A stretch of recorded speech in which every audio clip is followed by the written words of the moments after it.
बोलो कृष्ण कन्हैया लाल की जय। अध्याय पहिरियों अर्जुन जो दुख ऐं मोह योग। धृतराष्ट्र चवे थो त हे संजय, धर्म जे युद्ध जी जेका जाइ कुरुक्षेत्र में आहे तंहिंमें मुंहिंजे पुटनि ऐं पांडवनि जे पुटनि छा कयो सो मूंखे ॿुधाए।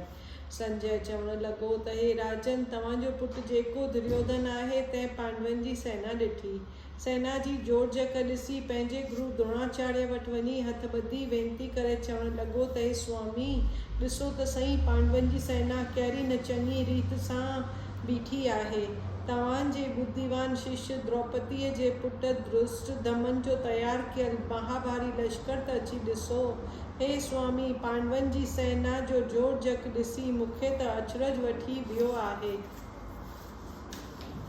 हे राजन, पांडवनि जी सेना में जेके मुख्य योद्धा आहिनि उन्हनि जा नाला ॿुधो त कहिड़ा कहिड़ा आहिनि। हिन सेना में वॾे धनुष खणण वारो अर्जुन, भीमसेन, राजा यदोधन, राजा विराट, राजा द्रौपद, दुष्ट केतु चकतान, वॾे बल वारो काशीअ जो राजा परजत, केतु भज, मनुष्यनि में उत्तम योद्धा मनु ऐं वॾे बल वारो उत्मजीत, सुभद्रा जो पुटु अभिमन्यु, द्रौपदीअ जा 7 पुट महारथी आहिनि।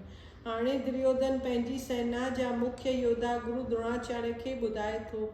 सभिनी ब्राह्मणनि में उत्तम द्रोणाचार्य, भीष्म, कृपाचार्य, अश्वत्थामा, कर्ण, सौमादत्त, ॿिया बि घणई योद्धा आहिनि। इहे कहिड़ा आहिनि जिन मुंहिंजे लाइ शरीर कष्ट में विधो आहे।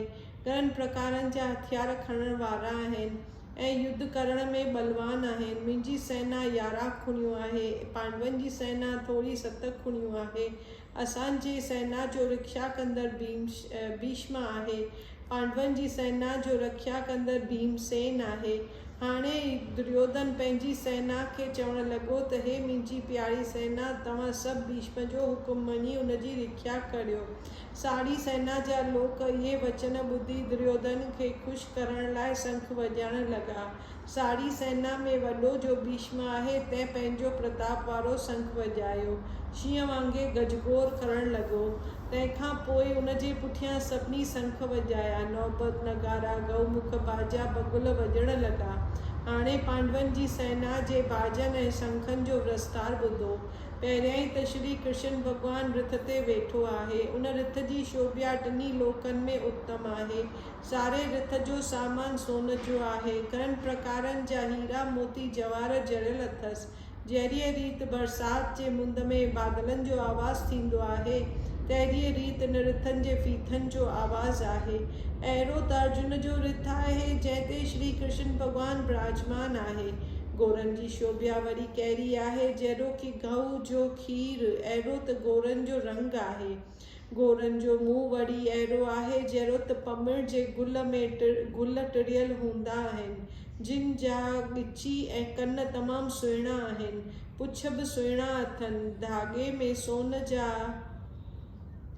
घुंघरू पीतल ॻिचीअ में पियल अथनि, पेरनि में सोन जा नवार पियल अथनि। अहिड़ी त गोरनि जी शोभा आहे। सुंदर रथ ते भगवत वत्सल श्री कृष्ण भॻवानु वेठो आहे। तंहिं 5 बीन नाले पंहिंजो शंख वॼायो, देवदत्त नाले शंख अर्जुन वॼायो, पोडर नाले शंख भीमसेन वॼायो। सो भीमसेन कहिड़ो आहे जंहिंजो पेट तमामु वॾो आहे, संदसि कर्म तमामु ऊचा आहिनि। अनंत विजय नाले शंख कुंतीअ जे पुटु राजा युधिष्ठिर वॼायो। सहघोष नाले शंख नकुल ऐं मणिपुष्प नाले शंख सहदेव वॼायो। सो वॾे धनुषधारी काशीअ जे राजा महारथी शिखंडी बि पंहिंजो शंख वॼायो। राजा विराट बि शंख वॼायो। दुष्टद्युम्न अजीत जो कंहिंखां जीतियो न वञे, अहिड़ो त शांति को जादू आहे, तंहिं बि पंहिंजो शंख वॼायो। राजा द्रौपद बि शंख वॼायो। ॿिया जेतिरा बि पांडवनि जी सेना जा योद्धा हुआ तिन सभिनी पंहिंजा पंहिंजा शंख वॼाया। वॾे बाहुनि वारो सुभद्रा जो पुटु अभिमन्यु आहे, तंहिं बि पंहिंजो शंख वॼायो। उन्हनि शंखनि जो आवाज़ु ॿुधी धृतराष्ट्र जे पुटनि कौरवनि जा हृदय फाटण लॻा। शंखनि जे आवाज़ सां ज़मीन ऐं आकाश हिकु थी विया। उन खां पोइ धृतराष्ट्र जे पुटनि जी सेना अर्जुन ॾिठी। जॾहिं अर्जुन ॿिन्ही सेनाऊं पाण में बाण हलाइण शुरू कया, तॾहिं अर्जुन पंहिंजो धनुष खणी युद्ध करण खां अॻु ई श्री कृष्ण भगवान खे चवण लॻो त हे अच्युत, मुंहिंजो रथ कृपा करे ॿिन्ही सेनाउनि जे विच में वठी हलो त मां ॾिसां मूंसां युद्ध करण लाइ केरु केरु आया आहिनि। जिन पंहिंजे प्राणनि ऐं धन खे त्याॻिया आहिनि तिन खे मां जाचे ॾिसां। संजय चवण लॻो त हे धृतराष्ट्र, जॾहिं अर्जुन इहे वचन श्री कृष्ण भगवान खे चया तॾहिं श्री कृष्ण भगवान अर्जुन जो रथ ॿिन्ही लश्करनि जे विच में आणे बीहारे खड़ो कयो।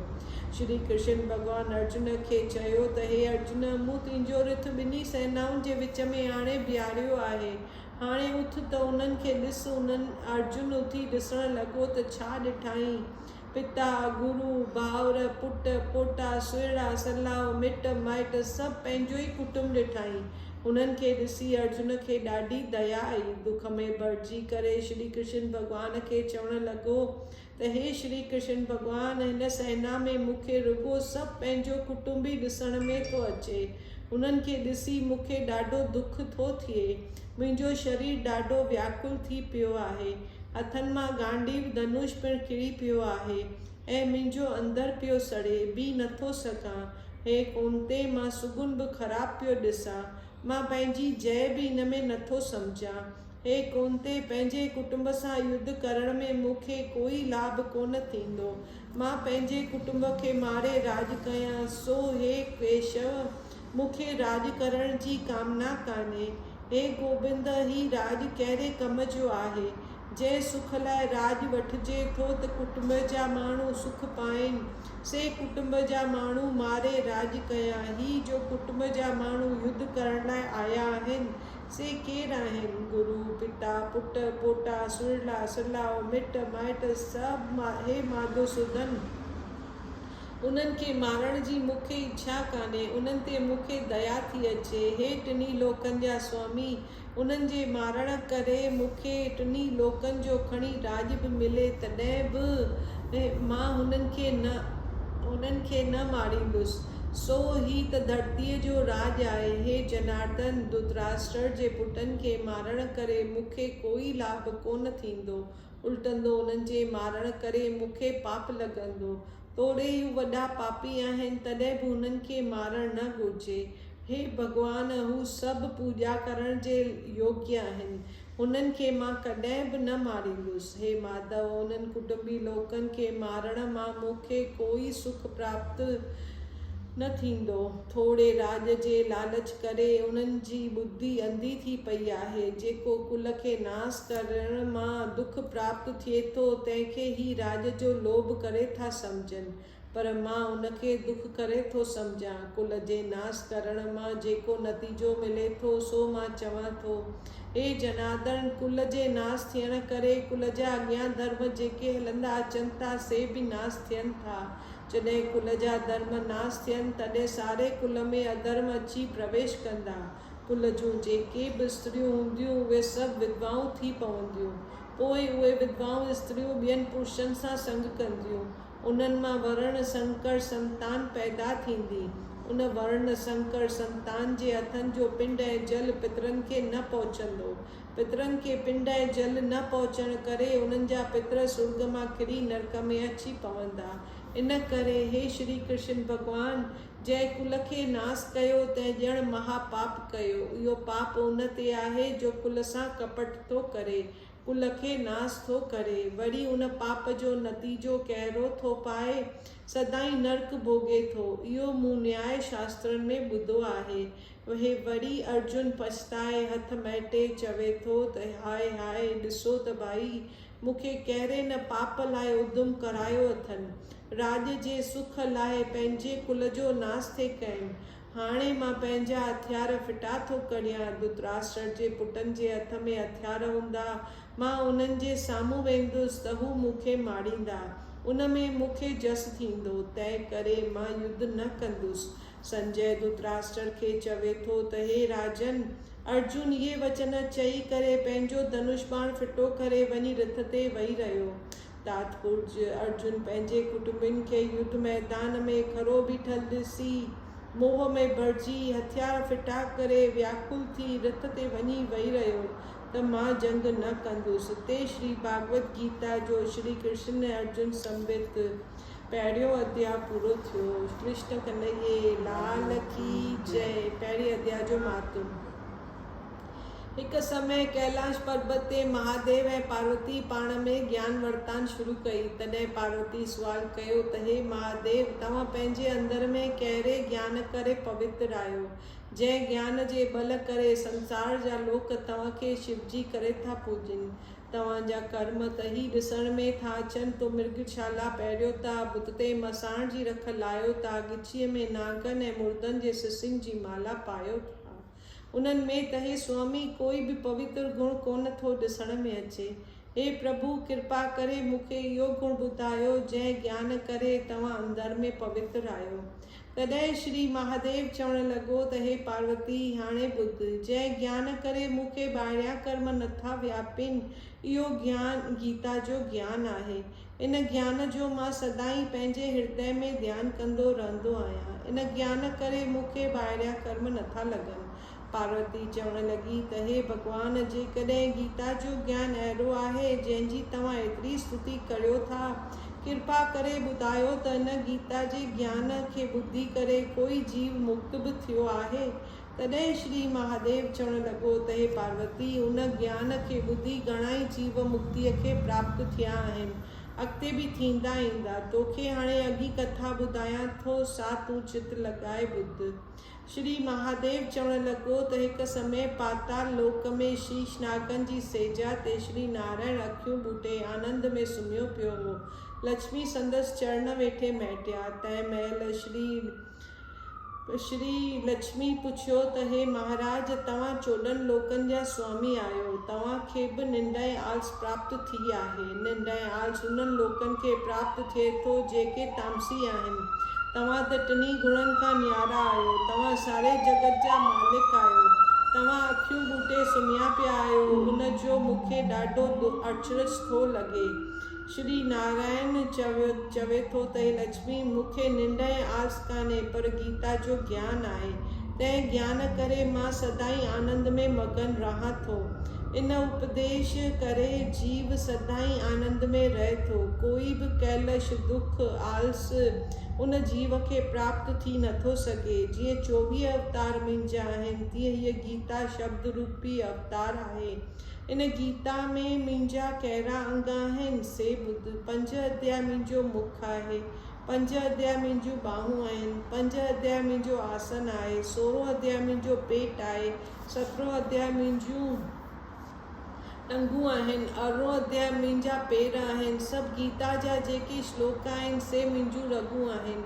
जेके गीता जा अखर आहिनि से मुंहिंजा वार आहिनि। अहिड़ी तरह जा मुंहिंजी शब्द रूपी गीता आहे, तंहिंजो अर्थ मां हृदय में धारण करियां थो, ॾाढे आनंद में मगन रहां थो। हे लक्ष्मी, तूं छा थी सम्झी? तुंहिंजे मन में ईअं हूंदो त मां वेठी थी पेर मैटियां, तंहिं करे नारायण खे आनंद थिए थो।